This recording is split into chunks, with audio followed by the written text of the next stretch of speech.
Lumayo ka sa pamilya mo para maging successful ka.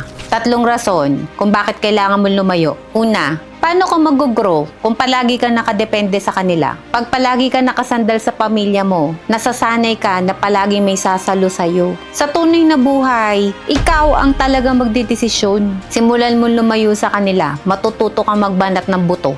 Pangalawa, hindi mo responsibilidad na solusyonan lahat ng problema sa pamilya. Pag magkakasama kayo sa iisang bahay, kahit hindi mo issue, ikaw ang sasalo. Ang toxic, 'di ba? Magpapahinga ka na nga lang, maririnig mo pa may nag-aaway sa sala. Pag bumukod ka, magkaka-peace of mind ka. Hindi mo na kailangang problemahin ang problema ng iba. At ito na yung pangatlo, walang growth sa nakasanayan mong bahay.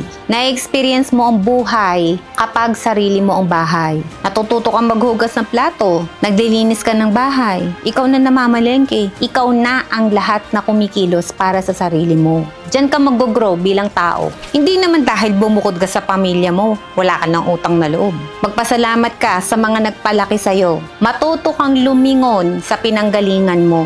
Pero hindi dyan nagtatapos ang buhay.